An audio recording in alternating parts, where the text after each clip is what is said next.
Selamünaleyküm. Honored guests, it is a privilege to take part in this symposium. I would like to thank the organizers for this opportunity. In my presentation, I will focus on an approximate square five-fold pattern. First, I will explain why this approximate square shape is important. I will do this by looking into the nature of five-fold patterns. In the analysis of a five-fold patterns, the general approach is to inscribe a pentagon within a circle.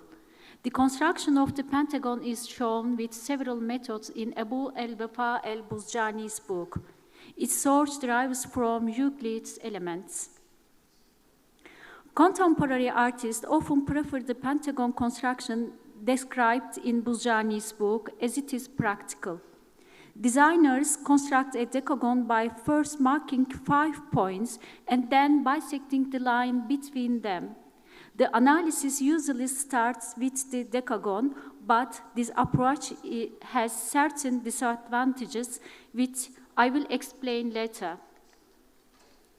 The golden ratio hidden within the pentagram makes these designs more attractive from an aesthetic point of view. In historical examples, designers often drew the patterns directly on the surface. Constructing the design inside a decagon causes problem because it does not fit well with the area where the pattern will be placed. The parts outside the rectangle become unnecessary and leave empty space. For this reason, it is better to draw the pattern directly inside a rectangle.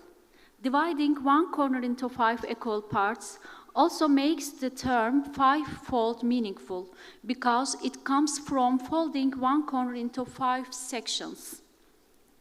The corner angles define the rectangular boundary of the pattern, but our pattern is an exception. A and B show the rectangular area where five-fold patterns are usually applied. This area can be built inside the decagon. Another way is to divide one corner into 5 equal parts, as in C and D, and then reach these rectangles. In this case, A corresponds to C, and B corresponds to D. The importance of these rectangles is that when their diagonals are drawn, rhombus shapes appear. In A and C, the corner angles give rhombuses with 72 and 108 degrees, and B and D, the rhombuses have 36 and 144 degrees. I included the construction of the simplest structure in five-fold patterns only for demonstration. Here, you can see the polygonal structure of the pattern. Here, you can also see that the polygonal structure can be built with compass and ruler construction. In fact, the polygonal structure already exists within the construction, and I have proven this many ways in my previous publications. You can see the designs related to the previous structure inside the rhombus. The pulpit of the Süleymaniye Mosque shows this pattern with glide symmetry. A version with rotational symmetry can be seen on the minbar of the Şehzade Mosque. Now, I will give an example from the Topkapı scroll. I am sure you all know it. I worked on it for 10 years, and it was published in 2 volumes.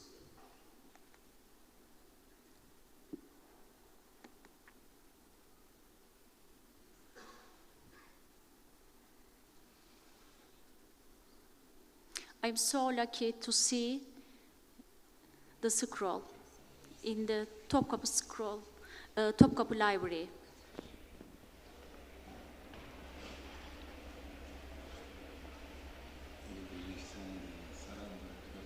Efendim? Bunu birleştiren de Saran'la Çar oldu. Bir daha görünmedi. The pattern in the scroll and the other alternative designs I present. Two fine examples from the Green Mosque in Bursa. The position of the pattern within rotational symmetry. D is today's pattern, but we can see the same approach in 4- and 6-fold patterns as well. However, this is not our main topic. I only wanted to share my observation to point out the importance of looking at the pattern in a holistic way. This time, you see rhombuses with corner angles of 36 and 144 degrees. Both expand to infinity in a perfect way. Examples of applications of rotational symmetry. Quran binding from Anatolian Seljuk era. You can see the arrangements made with thin and fat thrombosis, and in fact, their combinations also appear. This design is also related to the dual-level 5-fold patterns in the Topkapı scroll. The 10-pointed stars have our previous design.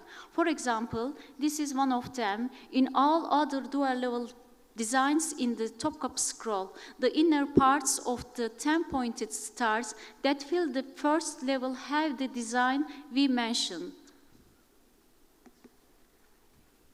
The unit cell of the design in this form.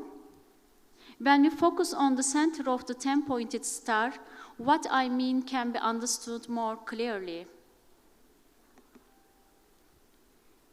In the application at the Darby Imam tomb, the inside of the 10-pointed star is the same. Another example from Mescid Ali Kuli Ağa. In this complex dual-level pattern, the interior of the 10-pointed stars are again the same.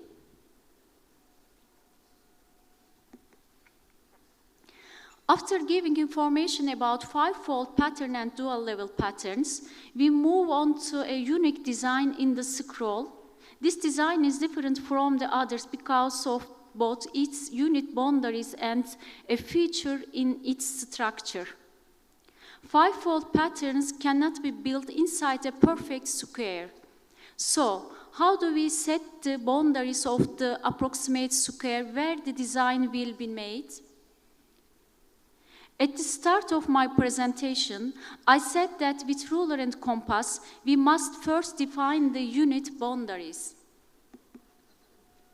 In this method I proposed, I was able to produce an approximate square and also divide the corner angles into 5 equal parts. Here, I produced the dual-level pattern with compass and ruler construction. We obtained the unit cell by taking the mirror symmetry of the quarter parts produced.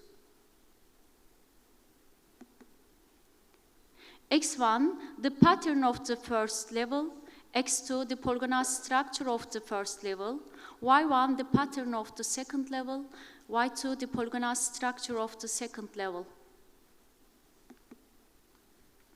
I called this connection in the pattern a piece cluster.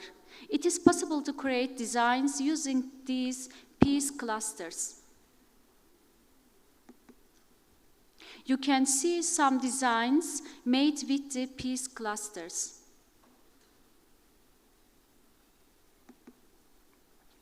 Let's divide the quarter part of the pattern we produced into smaller quarters. In this way, we can see interesting repetitions.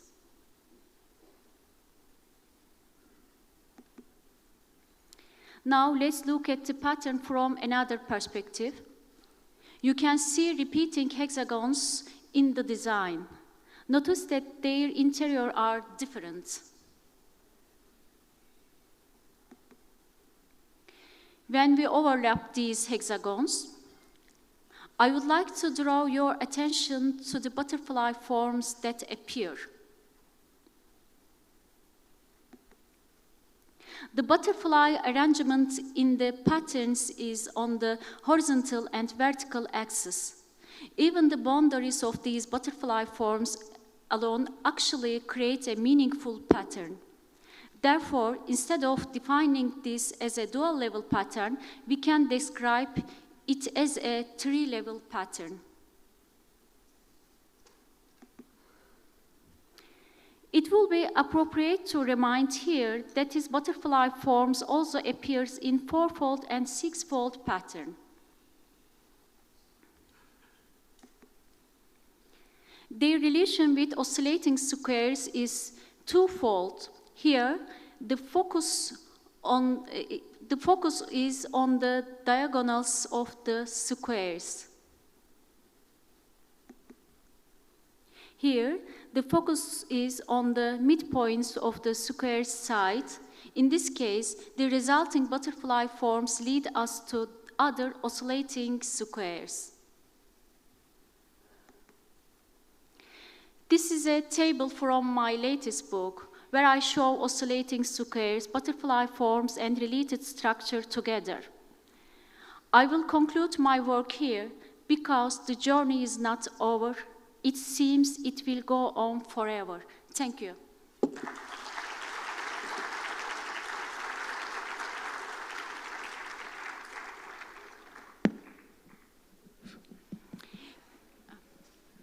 Thank you so much, Dr. Serap. If you have any question, please send to me by email. يعني مو بالحين. I don't want to take your time. We would like at least to take two questions from the audience, if you don't mind, Dr. Serap. Is it okay with you to take two questions? Okay. I am a little bit stressed because my English is not mother language. Mr. Selçuk, would you help me from Turkey?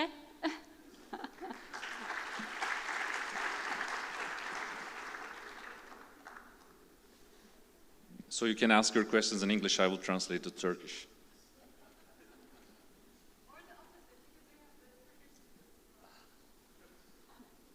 Then I'll do the both English and Turkish.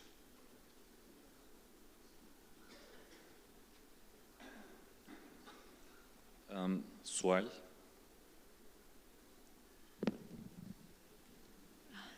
Hi, Dr. Thank you for a lovely presentation. I wanted to ask if the overlapping hexagons in your five-fold pattern, they show up in four-fold and six-fold patterns as well, is that right? Let's go slow. I'm not the expert on this.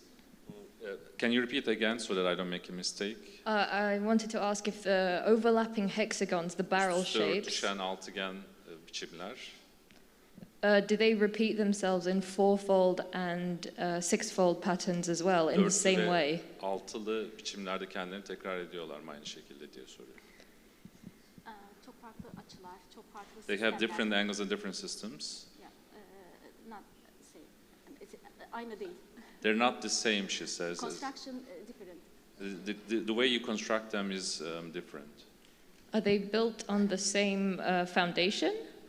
Aynı yapı üzerine mi kurulular? Hayır, kesinlikle hayır. No, absolutely not. 4 katlı ve 6 katlı dememizin sebebi 5 katlıdan farklı olması. The reason why we call them four-fold and six-fold is that they're different to the five-fold structures. Bunu bir kağıdın köşesini katlamak gibi düşünün. 90 derece köşeyi 4'e katlamak, 6'ya katlamak ve 5'e katlamak çok farklı açılarla mümkün ve bunların inşası da kesinlikle farklı cetvel pergel konstrüksiyonlarını içerir. Think of it like you're folding a paper into four folds.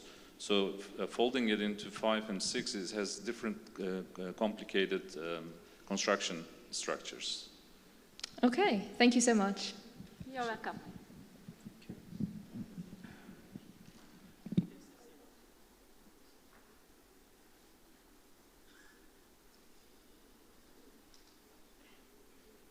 I'd like to thank you for the lovely presentation as well, and I wanted to ask you a question about the correlation of the complication of the fivefold patterns regarding the sanctity or the importance of the document or object that the pattern is on. Repeat again, can you go slow? Because Sure. I have to think, I'm not the translator. Okay, I'd like to ask you about whether the complication of the fivefold patterns is in any way correlated to how important the text, the book, or the object is that it's on. Which book you talking about? Any object that the pattern is to be found on. Beşe katlamanın herhangi bir objeyle ilgisi var mı gibi bir şey anlıyorum ama çok emin değilim. Evet. İsterseniz arada sorsun. Better if you ask in the intermittent. It will be better because I'm having a hard time in explaining. All right, Okay. will do. Please find her. Okay. I'll be around to translate. Okay, thank you. Teşekkürler.